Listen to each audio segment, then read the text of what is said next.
On this outing, I explore with my underwater camera large sections of a 10-kilometer stretch of river, looking at all the stages of the river, from old to young, from near the river mouth to the upper reaches closer to the headwaters.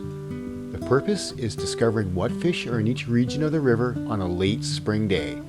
Some of what I found surprised me.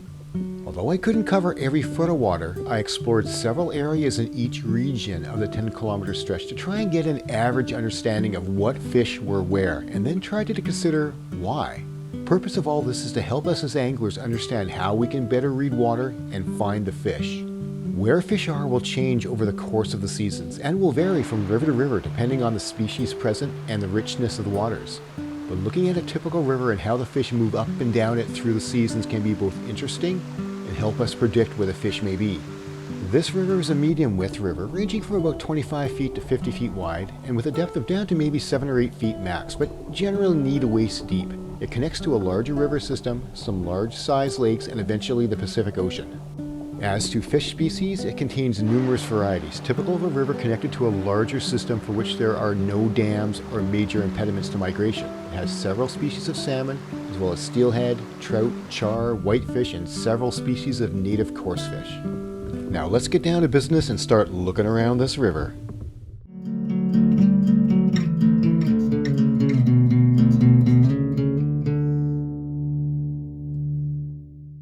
Here we start near the mouth of the river, in the old stage where the water flow is slower and the riverbed is made up of fine sand and vegetation. The surrounding area is noted with floodplains, and dikes are in place to help manage the floods that potentially happen.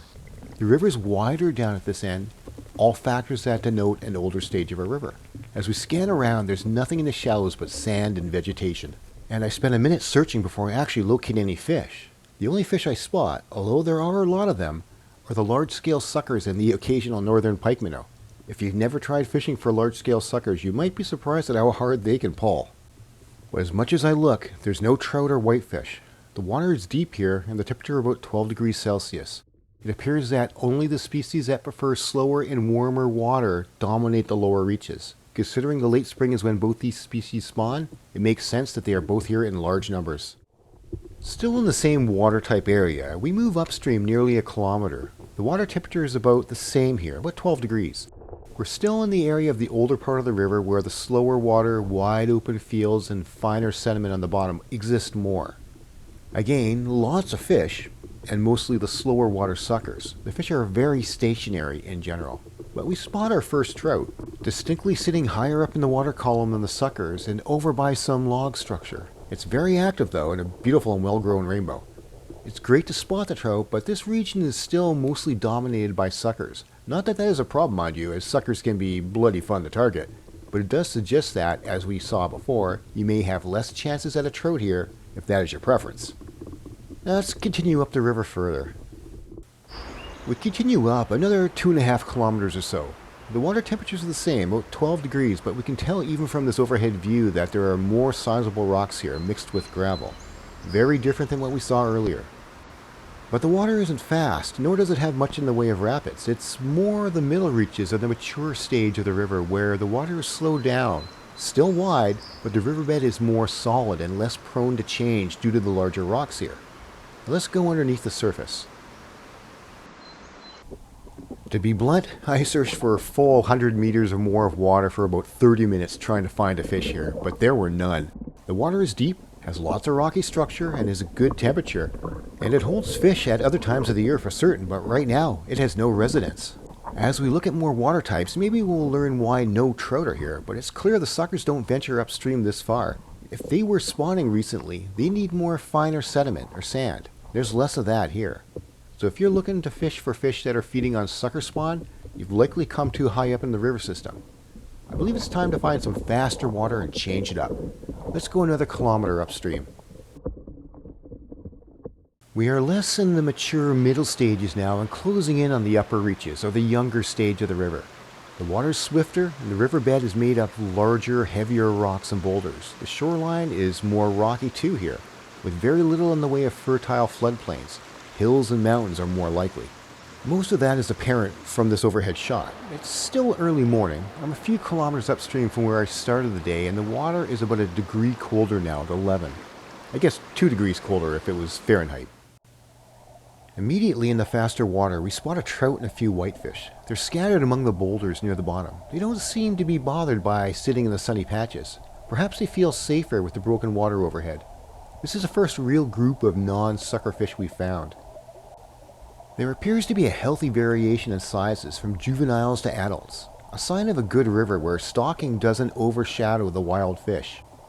Both species we see here prefer more oxygen and cooler waters, and although the water isn't much colder, it is slightly more so the further upstream we have gone, and there certainly is more oxygen, indicated by all the bubbles.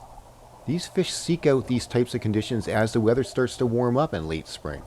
Nope, there's no suckers at all. And here's another group we see as we move by. And further down, yet more whitefish. This is definitely the biggest change in fish species based on water type we've seen so far. The complete absence of suckers to the complete solid presence of trout and whitefish. We have gone upstream again and getting further into the younger section of the river. Swift water, lots of broken water, plenty of boulders. This area would also be classed as having a lot of pocket water as well, with boulders breaking the surface and creating numerous microcurrents that bring a complexity to the river. As I glance around underwater, I'm surprised by the complete lack of fish, not even small juvenile fish. To me, this water looks fairly decent and I'd be happy fishing it, but pocket after pocket, boulder after boulder, but no fish. I search an area almost 200 meters long, or about 650 feet, and I don't find a single fish. There is certainly lots to cover, good oxygen and temperature, lots of insects, and I know that at times of the year there can be a lot of fish in these stretches, but at this time, in late spring, it's pretty much devoid of any fish. I certainly wouldn't want to draw this as a piece of water in a competition. I suspect that even though the conditions appear excellent, the water really hasn't reached a warm enough stage yet, and perhaps the size of the insect hatches isn't large enough to drive the fish out of the deeper, longer runs and into the slightly shallower pocket water. In July, as we enter summer, that might completely change and we may see a large shift of the fish moving into these areas, but definitely not this day.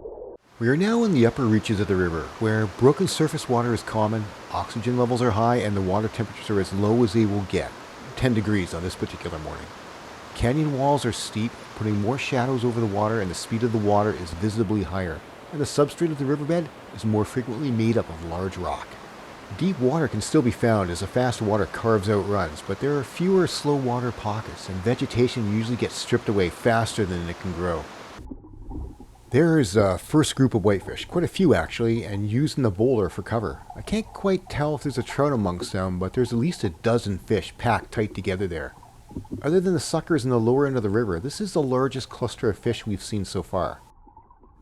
Let's look around here some more. I can see a trout out there, center of the screen or so. Let's get closer. Oops, I think it's coming at us instead. How often does that happen in my footage? We go looking for the fish and the fish seems to be looking for us. Let's hold in this area for a bit longer. That's good to see another rainbow trout, and it's definitely a feeding fish, but there's definitely more fish just beyond it. And here comes a school of whitefish moving up by that trout. Probably another 6 or 7 fish. This is very promising to see. But hold on a second, that's a bigger trout just upstream of them, just to the right. Let's put the camera on it for a while instead. That is a nice big square-tailed rainbow, the best fish in terms of size we've seen so far. This area is looking rather decent and has the highest concentration of trout and whitefish we've encountered, all closer to the headwaters or the younger stage of the river. But now, perhaps it is time to go over what we have seen today. To me, these types of videos of watching fish underwater are crucial to help us learn how to read the water and predict where fish will be. In this video, most important was finding which fish could be found in which type of water during the conditions present. Fish are always in a specific water for a specific reason. Today, under fairly similar conditions throughout, I explored a 10-kilometer stretch of river and found that different species of fish were in vastly different types of water, and some sections of water were completely void of any fish. The natural question to me is, why? Every species has different preferences and tolerances with respect to temperature, water speed, oxygen levels, and food sources, among other things. and they seek out the water that most closely matches their needs for that given time. That means that at any time of the year, or even throughout the day, each species of fish will most likely migrate around the river. Sometimes it may be only a few feet they move, going from a tail out to a riffle. Other times it may involve distances measured in kilometers or miles. Where they are at night may differ completely from where they are in the morning. Likewise, where they are in summer can differ completely from where you find them in the winter, spring, or fall. This spring day revealed the following. If you wanted to target suckers, fishing the lower reaches of the river where the water is slower, widens more, meanders a lot, and has more finer substrate would increase your odds. If you wanted to go after trout or whitefish, as the water temperature picks up in late spring, look to the upper reaches where it stays cooler and more oxygen rich. More and bigger trout may be here. What was more of a surprise though was how devoid certain waters were of any fish. I mean, absolutely nothing. The middle reaches of the river, which had longer and somewhat slower runs and pools, joined by riffles, completely lacked fish, as did the pocket water in the upper reaches. I think this was because these areas simply lacked what the fish wanted right then. Focusing on the trout and whitefish at least, the empty waters may only have looked good from outside appearances. I think the pocket water and slower runs lacked the cover and, in some ways, the comfort needed. Food sources may have played a role too, but I'm fairly confident all the spots had ample food. It was more about comfort and cover. It's not that these spots were bad, there were just better spots out there, and that is where the fish gravitated or migrated to and will likely stay for a bit. What we saw today will vary from river to river, not all will be the same. But the lesson we can take from this is how much fish will move in a river to find the conditions they want, and how they will completely avoid some waters. If you study water temperatures, flow speeds, and other factors, you will have a much better chance at being a consistent angler by being able to predict where you can find fish at different times of the day, month, or year. That may be a specific area in a run or a specific area in a river system. Thank you for watching, and if this has helped any of us catch more fish and have more fun, it has done its job.